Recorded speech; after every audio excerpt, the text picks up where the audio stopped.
What is maritime law? Maritime law is a group of laws that are specific to maritime workers and their employers, as well as other companies and individuals that work out at sea. They govern what happens following oil platform accidents, dredge accidents, and cargo ship accidents, as well as any other form of an accident on navigable waters, including at high sea. The high seas refer to any body of water that is beyond the normal territorial waters of a country or state. Maritime law also covers territorial water if it is located within 12 miles of the shore. As one of the oldest sets of laws in the United States, maritime law has changed a lot over the past 50 years. Originally, maritime laws would only apply to victims who had suffered an accident while on the high sea. Nowadays, it includes all navigable waters in the United States, which ultimately helps more maritime workers. Navigable waters. Cargo ship in middle of ocean. Maritime law functions as one of the oldest sets of laws in the country, and as such, it experienced constant change. Traditionally, maritime law only applied to accidents and events that occurred on the high seas. However, it now applies to all navigable waters in the United States. Defining navigable waters under the law can sometimes be confusing, and most of the law that we use today is based on previous cases attempting to offer a clearer definition. This means that any body of water that allows trade between any state or foreign power is classified as navigable water. Currently, navigable water is defined as water that can act as a continued highway over which commerce is or may be carried on with other states or foreign countries. So if a body of water enables trade or commerce with another state or a foreign country, it is governed by maritime law. Bodies of water that are part of greater navigable waters will also be governed by maritime law, even if they do not directly connect to another state or country. As such, a body of water that is closed off by a larger piece of land or landlocked will be governed by state law rather than federal maritime law. Where are maritime cases heard in Houston, Texas? Texas state maritime law is based entirely on federal law, as provided by Article II, Section 2 of the United States Constitution. As such, the federal courts have jurisdiction over all cases involving personal injury and damage to property on navigable water. The only area that state courts may apply their own discretion is in relation to the compensation process for victims. Although federal law governs all maritime injuries, injured workers and seamen may be entitled to bring maritime claims in state and federal courts in Houston. Injured maritime workers can bring a personal injury claim under the Jones Act in Texas state courts, and offshore oil rig workers can also bring a federal law case to a state court. The crossover between state and federal maritime law can be confusing, and often workers are unsure whether they can bring a claim to a Texas state court. One of the maritime lawyers from our law firm can offer you advice on your injury case and help you bring your case to a state or federal court. Important maritime law acts in Texas. Maritime injury cases and property damage cases are dealt with using a series of acts and general maritime law principles that have been built up over many years. Legal principles governing the right to compensation and medical expenses for an offshore injury and jurisdiction for claims are set out in these acts. LONGSA and Harbor Workers Compensation Act. The Longshore and Harbor Workers Compensation Act, LHWCA, serves to compensate many different types of maritime employees. Some examples of workers that can claim under this act include harbor construction workers, longshore workers, dock workers, cargo workers, ship repairers, shipbuilders. In order to make a compensation claim under this act for a maritime injury, the worker must demonstrate that they are a maritime worker and that their injury occurred on navigable waters or adjacent to such waters, including docks, piers, etc. Outer Continental Shelf Lands Act. The Outer Continental Shelf Lands Act is an extension of the LHWCA. Workers who are injured on the Outer Continental Shelf of the United States are entitled to make an injury claim under this act. They must show that their work was in relation to exploring and producing natural resources. If you work on an Outer Continental Shelf oil rig, you may be entitled to file a maritime injury claim under this act. However, if you are employed by the U.S. government, a foreign government, or a state government, you will be exempt from filing a personal injury claim under the Outer Continental Shelf Lands Act. Death on the High Seas Act. All deaths that occur on the high seas outside of a state's territorial waters are covered under the Death on the High Seas Act. Death on the High Seas Act.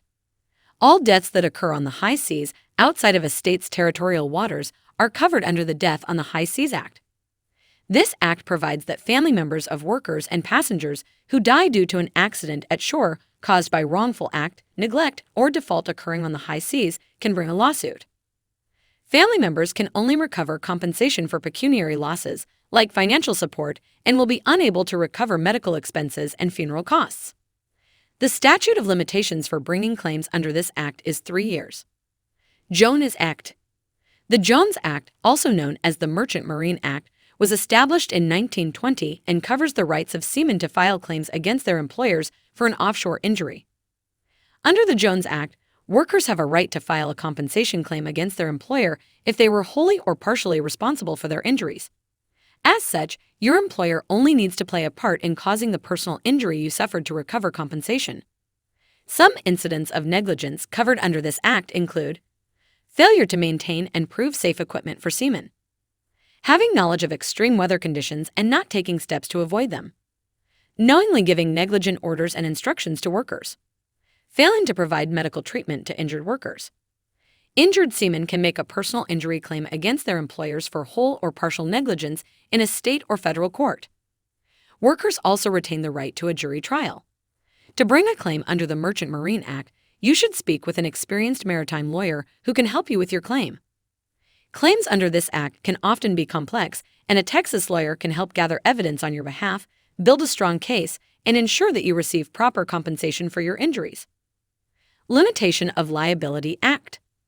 The Limitation of Liability Act allows vessel owners to limit their liability for claims brought in relation to injuries and damages caused by their vessel.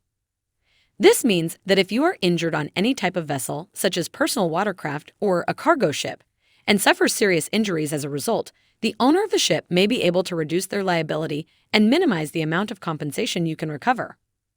In order to use this act, vessel owners must demonstrate that they had no previous knowledge of problems or damage relating to their vessel. In cases where the Limitation of Liability Act is raised, a judge must be the sole decider, as it is governed under admiralty law, which is slightly different than maritime law. If a vessel owner decides to try and use the Limitation of Liability Act, the amount of compensation you will be able to recover will be substantially lower.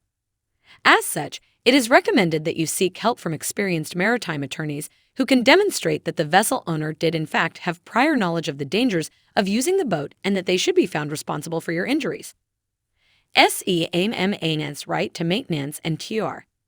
Seamen's right to maintenance and cure is similar to workers' compensation. If a captain or crew member suffers an offshore injury, their employer is required to pay the maintenance and cure costs. Cure costs refer to medical bills for injuries that happen during the course of work or while at shore. Maintenance benefits are paid to help cover basic living costs. Maintenance and cure benefits are paid to the employee until they reach maximum medical improvement, which is determined by a physician or doctor. Employees do not need to prove that their employer caused their injury, as these benefits operate on a no-fault basis. Common maritime injury cases in Houston, Texas. Maritime workers standing on a ship surrounded by shipping containers. If you've been injured as a maritime worker, our Houston Maritime lawyers are ready to fight for you. Many offshore workers risk their lives going to work every day. Due to the nature of many maritime jobs, workers are at risk of being seriously harmed due to work hazard environments such as heaving falling objects, gas explosions and fires, faulty machinery, and much more. Maritime law and admiralty law have provisions for workers to get compensation for their injuries and to ensure that their medical expenses are covered. It is important that you speak with an experienced offshore accident lawyer if you have been involved in any type of offshore accident, including the accidents listed below. Jack-up rig accidents. The most common causes of jack-up rig accidents are explosions and collapses. Working on oil rigs is inherently dangerous, and many accidents are caused each year. However, in a lot of cases, adapting proper safety measures and ensuring that jack-up rigs are set up correctly can help prevent rig accidents. Dredge workers are responsible for clearing rivers, harbors, or other areas of water weeds, rubbish, mud, and any other sediment that can block a waterway. It is common for dredge workers to sustain injuries due to being crushed because of malfunctioning or faulty machinery, falling materials and objects, or slipping and falling. Although most dredges operate in shallow areas of water or even onshore, workers are still entitled to the same legal rights and protections as other offshore workers. As such, if you sustain an offshore injury as a dredge worker while at work, or if you can demonstrate that your injury was caused wholly or in part by your employer, you can make a compensation claim under the Jones Act. Deck accidents. Deck accidents are a frequent occurrence due to the many hazards often on board vessels, shipyards, and oil rigs.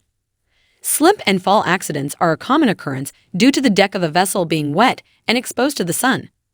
However, we have helped clients with many different types of deck accidents resulting from flying or low-hanging objects, dangerous or extreme weather, falling objects, human error, faulty or failing equipment. Deck accidents can often lead to broken bones, brain trauma, internal organ injuries, and even fatalities. If these injuries occurred due to vessel owner negligence or negligence on behalf of your employer, a maritime attorney might be able to help you recover compensation and damages. Cargo ship accidents. The cargo maritime industry is one of the largest trade industries in the country and is responsible for transporting more than 80% of all goods worldwide. With the continuous growth of this industry and the constant demand for more trade, more maritime workers are beginning to work on cargo ships. As